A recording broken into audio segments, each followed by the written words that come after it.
Alors déjà, une keynote en 10 minutes, c'est dur. Alors une conversation au coin du feu entre amis, c'est encore plus dur. C'est vrai. Bonjour à tous. Cédric, je suis très content que tu sois aujourd'hui là. Déjà l'année dernière, Crypto a participé. Comme je le dis, j'ai dit l'année dernière, je le dis encore, on n'imagine pas cette conférence sans vous. Vous êtes le numéro 1 de la tech français, largement, et vous le prouvez trimestre après trimestre, tu vas en reparler.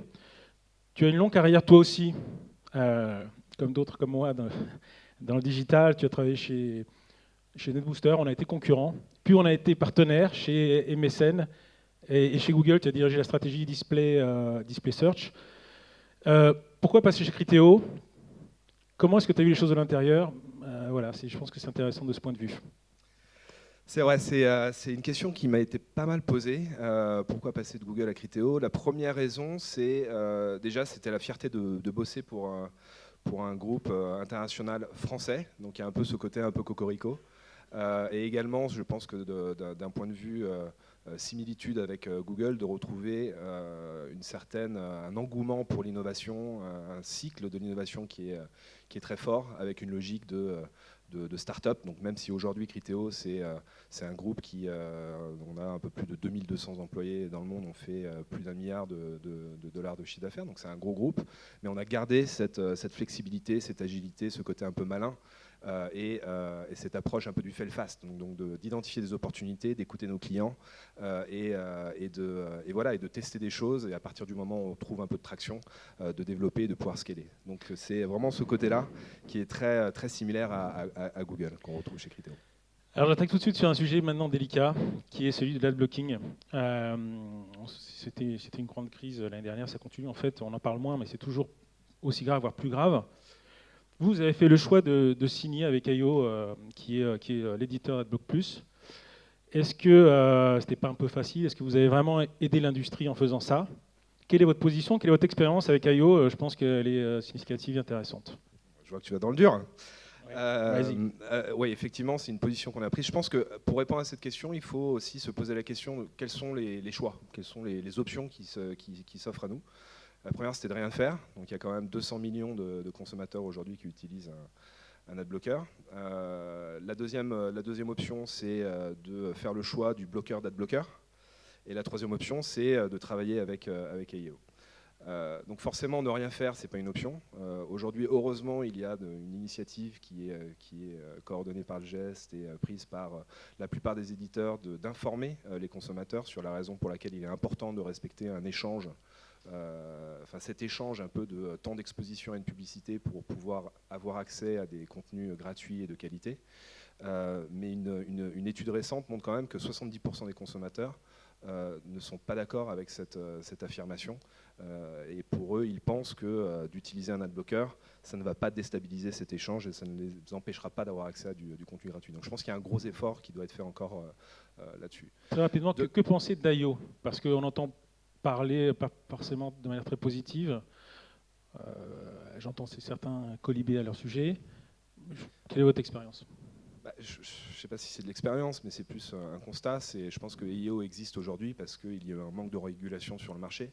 Et quelque part, tous ici, dans cette salle, on est un peu responsable de la situation dans laquelle on se trouve aujourd'hui. Donc je pense qu'il y a beaucoup de choses à apprendre des erreurs du passé et à éviter de reproduire sur des environnements qui sont moins exposés à ce phénomène d'adblock. Et je pense beaucoup au mobile. Donc je pense qu'il y a quand même, et là je vous regarde tous dans les yeux, il y a vraiment un gros travail à faire là-dessus pour éviter que ce phénomène se reproduise. Lorsqu'on écoute un peu les consommateurs qui installent des adblockers, et je vais rendre peut-être la salle un peu folle et les gens vont regarder avec des gros yeux comme ça, mais moi j'ai installé un adblocker sur un navigateur. Pourquoi? Parce que 80... T'es choqué, ouais. Moi aussi. Mais quand je navigue sur Internet avec mes enfants, je trouve que l'adblocker permet, c'est d'ailleurs ce qui remonte énormément lorsqu'on parle à ces consommateurs, ces utilisateurs d'adblocking, c'est pas forcément un rejet de la publicité, c'est pas ça, c'est un rejet de tout ce qui bloque la navigation. Et ça, c'est pour 90% des gens, c'est vraiment ça, c'est de se retrouver avec une prise en otage. Et c'est également de réduire les chances d'être exposé à des contenus très graphiques et qui soient voilà, de mauvais goût, je dirais. Donc c'est surtout ça, c'est pas un rejet de la publicité.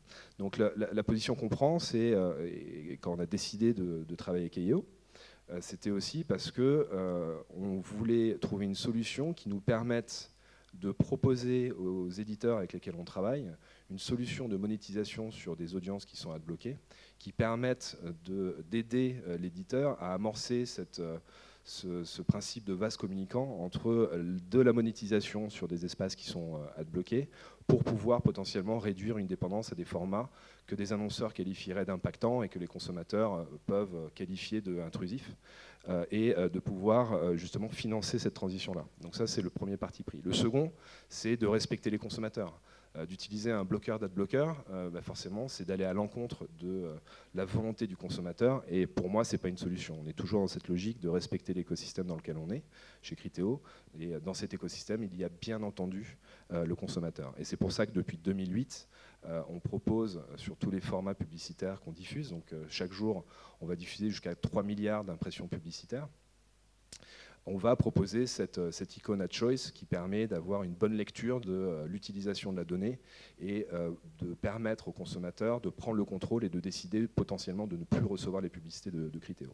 Et ce qui est intéressant de noter, puisque j'ai juste sorti des chiffres comme ça, 90% des gens utilisent un adblocker pas forcément pour des raisons philosophiques par rapport à la publicité, c'est que les performances de campagne qu'on peut avoir chez Criteo sur les environnements qui sont adbloqués sont similaires à ceux des environnements qui ne sont pas adbloqués. Donc on a des taux de clics c'est un enseignement curieux et intéressant. Absolument. C'est et on a vraiment ça. Et c'est valable aussi pour les taux de conversion derrière. Donc c'est une bonne métrique qui permet de qualifier ce postulat, de se dire que l'adblocking n'est pas forcément pour bloquer de la pub. La dernière chose, juste sur ce respect du consommateur, je vais vous donner un autre exemple qui a été assez bluffant pour nous. Lorsqu'on a fait l'acquisition de la société TDMIS qui nous a permis de lancer notre offre d'email retargeting dynamique, on a tout de suite modifié la façon dont on mettait en avant le double lien de désinscription dans les emails qu'on envoyait. Et ce qui est intéressant de noter par rapport à cette nécessité d'informer les consommateurs et de leur donner le contrôle, c'est que lorsqu'on a fait ça, on a eu une diminution de 30% des inscriptions. Donc le fait de mettre en évidence ces liens d'information et de contrôle permettent de rassurer les consommateurs parce qu'ils comprennent très bien qu'on puisse utiliser à un moment donné leurs données pour pouvoir les exposer à de la publicité. Et 70% d'entre eux sont prêts à ça. Alors, respect de l'utilisateur qui ne rejette pas forcément la pub. J'ai plein de questions au temps file, donc on va essayer de les aborder. On a eu Amazon tout à l'heure. Ouais. C'est la menace pour les marchands, pour le commerce en général. Est-ce que le commerce, pour poser la question de manière un peu provocatrice, peut être encore sauvé? Et est-ce que vous pouvez être le grand sauveteur du commerce? J'aimerais, effectivement. Après, on n'a pas forcément cette prétention. Mais c'est vrai, tu as raison. Et je pense que Amazon, c'est une vraie réussite internationale. Je pense qu'il y a peu de marchés qui résistent à la domination d'Amazon. Il y en a encore quelques-uns. Il y a notamment la Chine, où on a vu d'ailleurs les perfs complètement incroyables d'Alibaba récemment. Je crois qu'en une journée, ils ont fait, si je ne me trompe pas, 17,5 milliards de chiffre d'affaires sur une journée. Donc c'est l'équivalent du e-commerce espagnol, juste sur une journée. Donc là, Amazon est un marchand d'Alibaba, donc ils ne sont pas encore très présents en Chine. En France, on est dans une situation qui est différente de la plupart des marchés, puisqu'on a encore des très gros acteurs, des retailers qui sont très présents, qui sont très forts, des Cdiscount, des La Redoute, des Fnac, Darty, qui résistent. Et ensuite le Japon avec Rakuten qui est très présent. Donc on n'a pas cette prétention de sauver le retail. En revanche, ce que je peux vous dire, c'est que 65% de notre chiffre d'affaires chez Criteo, donc l'année dernière on a fait 1,2 milliard de dollars de chiffre d'affaires, 65% de ce chiffre d'affaires est fait avec des retailers, donc du pur retail, et 20% sur du travel. Donc forcément, on est très intéressé à pouvoir contribuer et aider et donner des armes aux retailers. Vous êtes lié au destin. Pardon ? Vous êtes lié au destin des marchands, vous n'avez pas le choix de toute façon de les aider à survivre face à... Bien sûr. Et on a dans notre ADN, l'ADN de Criteo, c'est le retail. Donc les initiatives qu'on prend, je pense à 3 choses. Il y a 3 choses sur lesquelles on investit aujourd'hui. La première, c'est de continuer à aider les retailers à imperméabiliser leur funnel de transactions. Donc de les aider à avoir de meilleures performances, c'est la première chose, et on investit énormément en R&D pour développer des produits dans ce sens.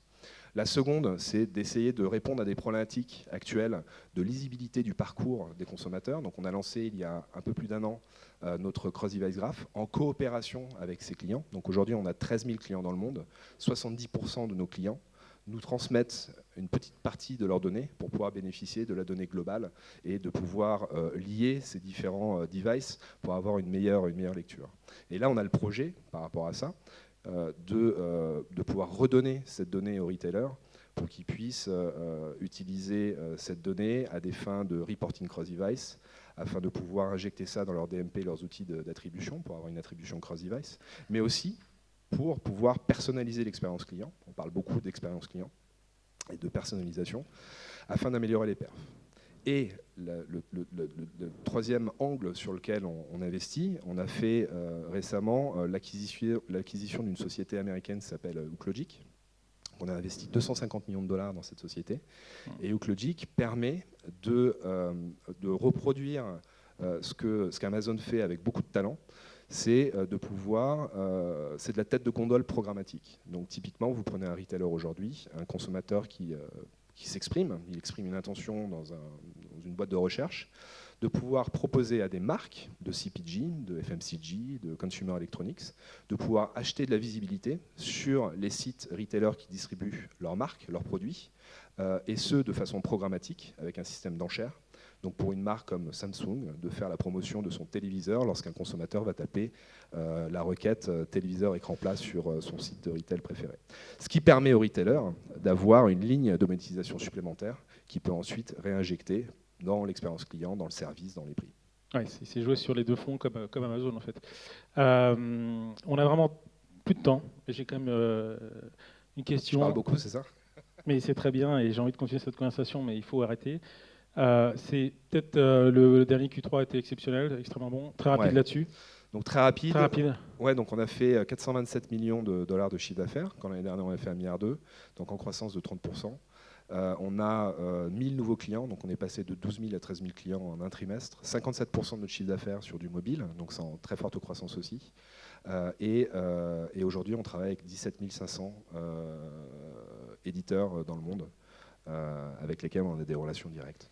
Voilà, j'avais une question sur le search, mais tu as fait une super interview sur Views, donc allez-y. Et tu as des super réponses de pourquoi vous axez autant sur le search, peut-être en un mot. Pourquoi le search, un mot? Pourquoi le search? En fait, c'est particulièrement le search pour les retailers. Donc on a développé un produit qui permet d'optimiser les campagnes Google Shopping. Donc Google Shopping, c'est le produit qui est en très forte croissance, donc en croissance de 50% year-on-year pour les retailers. Et ce qu'on apporte, c'est une solution d'optimisation qui va non seulement optimiser en fonction des règles d'optimisation du ROI, mais d'utiliser tous les algorithmes prédictifs et de recommandation de Criteo pour augmenter les perfs. Et ce qu'on constate en moyenne, c'est des uplifts de l'ordre de 25 à 50% à coût constant pour les retailers. Merci beaucoup. Merci à toi, d'avoir dit autant de choses en si peu de temps. Merci et bonne journée.